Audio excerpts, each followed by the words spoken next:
This is COCO LLOYD, and you're watching The ARROYO Show.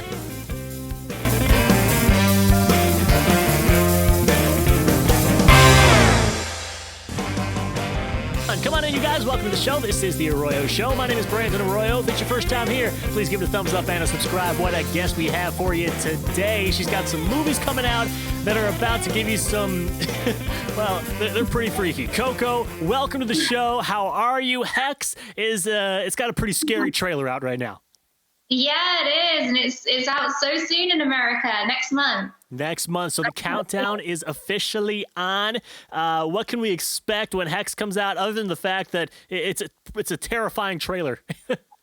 So it's not really a Christmas film, but hopefully it'll be an alternative to all the Christmas movies and give you all a big scare. But it's not a traditional horror, I guess. It's set in South Africa, and it's based on real South African legends. So it's pretty creepy and also really fun. So for all those Christmas fans out there, it'll be a Yuletide scare fest for you coming in December. So be sure to keep an eye out for Hex. We're going to talk more about that film here in just a couple of seconds, but I want to start off with a little bit of your story, because you have been in the acting realm for a while now. You did some training across the pond before you came back over here to America and did a little bit more training.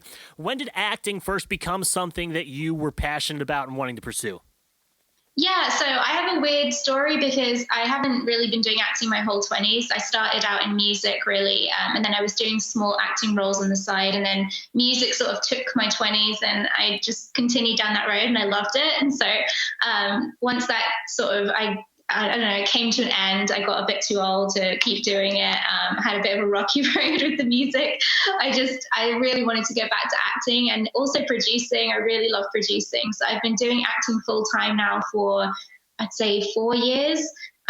So yeah, still pretty new in relative terms, but I'm loving it. When did you first start to think, you know what, acting is something that I have a passion for? Like, when did that awaken in you? Do you remember when your first thoughts were of, I really like this acting. I like the world of being in theater? Definitely. Even at school, I mean, my school was more focused on academics. So my mom used to put me in Stagecoach, which is like a weekend stage school, all the way through my school years. And I absolutely loved it. Anything that was to do with performing, singing, acting, dancing, I just wanted to do it all the time. And then I did do a few acting roles when I was younger, in my teenage years, and then really just wanted to focus on it in my late 20s. I've always had a passion for acting, though. Even when I was doing music, the music videos, funnily enough, would be the most fun part, to actually just be in front of the camera. So yeah, I've always had a love for it. So let's go back to, you said you did some stage coaching. So what, where was this? Was this back in Europe? What was that all about? Yeah, it's in England. So basically, they have so many of them. They're like youth theatre schools. So kids who go to schools that are, they don't, well, especially back in my day, they didn't really think acting or singing was like, something that you should focus on. It was more on the academic side. So, make sure you get good grades. And then acting, singing and dancing was sort of seen as a hobby rather than anything else. So I really wanted to get that education. So I just begged my mom to put me in theatre school. So you do like 2 hours singing, 2 hours dancing, 2 hours acting on a Saturday and Sunday, and then you go home, and they put on performances every few months. It was really, really fun. All right, so I like to try and get the fans involved from this show to be able to ask a question or two. And one of the things that they want to know is, what is a meal that you like to cook for yourself? Like, if you could only cook one meal tomorrow, what would that meal be if it could be anything you like? Anything Italian. I love lasagna, pizza, pasta, anything Italian, I will make it, and I make it all the time.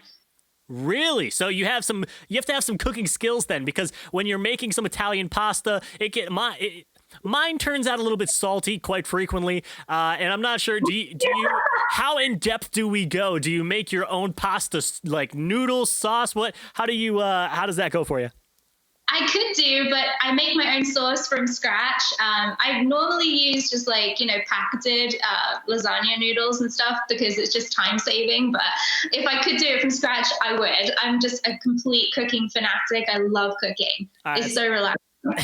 Let's dive into Hex. So when did you first start the process of being involved with this film? And I mean, take me through that process, because South Africa is where it's based. What did you guys shoot in South Africa as well?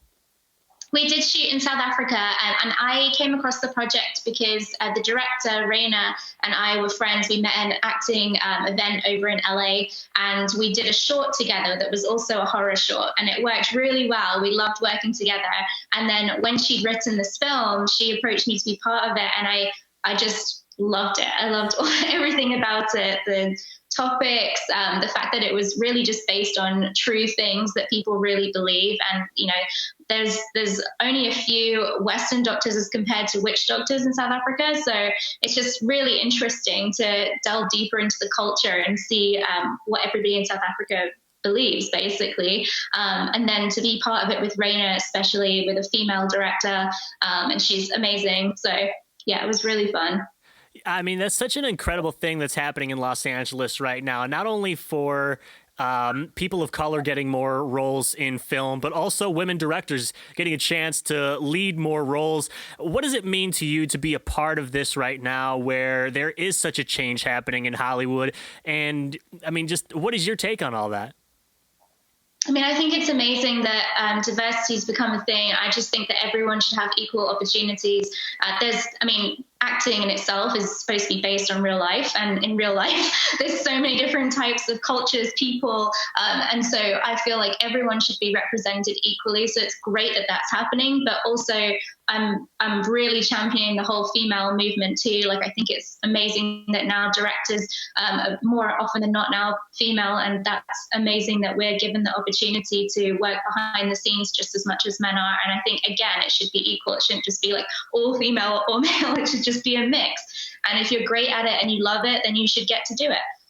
As we begin to wind down the interview a little bit here, we got our final five. They are the who, what, when, where, and how of what you have going on right now in your life. The number one question, who do you speak with the most right now? My husband, because he's forced to, because he lives with me. Yeah. What item other than your phone do you have with you each day? This spray, it's so dry in Vegas. It is amazing how even Vegas, even more so than Los Angeles, but until you've been there, I don't think you can truly appreciate how dry the heat is in an area like that.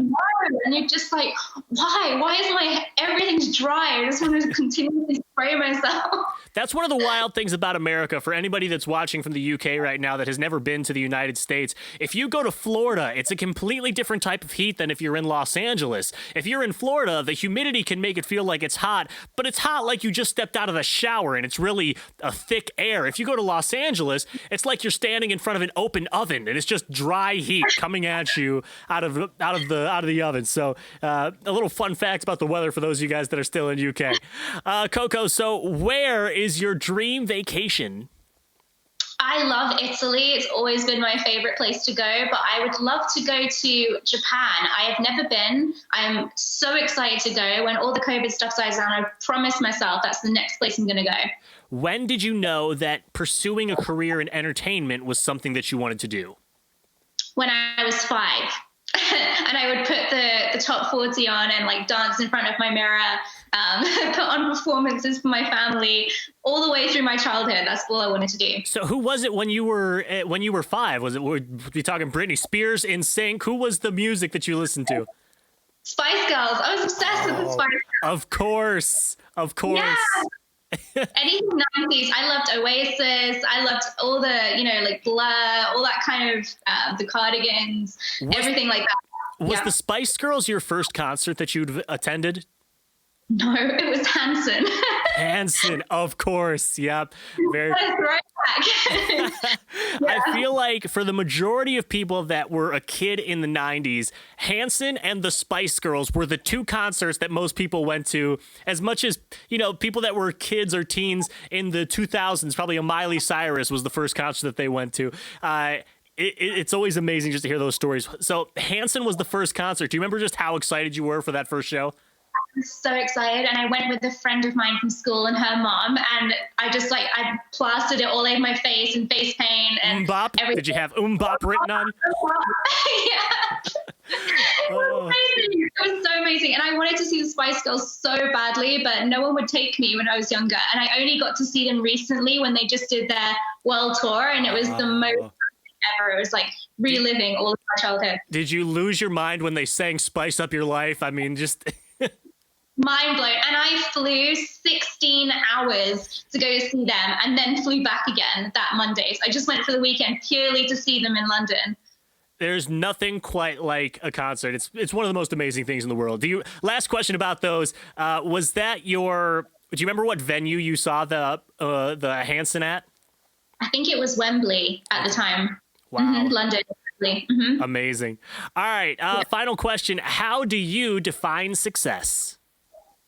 I define success as happiness. And I never used to. When I was younger, I used to put a lot of pressure and anxiety on being successful, which means you have to be, like wealthy and have your face plastered everywhere. And that's really not the case. I just think that if you're doing what you like in your life and you're happy and you're healthy, that is success. If you're able to pay the bills for what you love. That is so true. And what's interesting is that, I wanted to get into this with you as well, that there's so much anxiety people have right now with COVID. How have you been handling the quarantine and keeping things, just keeping things in perspective at this point with so much going on in the world? Well, when it first started, my main concern was the fact that I was living away from my family in LA. So I took the last flight before the travel ban back home, and then I ended up quarantining in England. But I was apart from my family because they had a lockdown, and so we were staying in an Airbnb, and I could only see my family through the window, and it was so hard. It was so hard.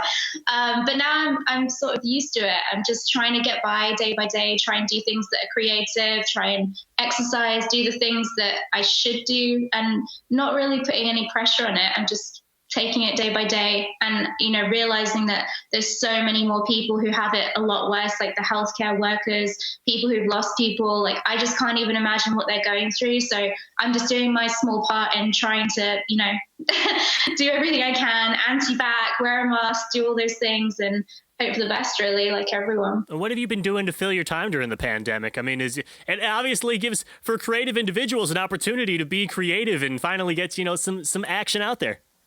I've been cooking a lot, nothing to do with being creative, but love it. And then also written a few shorts, which hopefully when everything calms down again, I'll be able to get those produced and done. And then other than that, like I said, just really listening to music and watching movies and just trying to keep sane and enjoy the time while we have it to relax, really. She is COCO LLOYD. The trailer for her new movie is officially out. Hex is on the way. And be sure to keep an eye out on all of her social media to find the release date for that coming soon as well. COCO LLOYD, thank you so much for giving us some of your time today. Thank you for having me.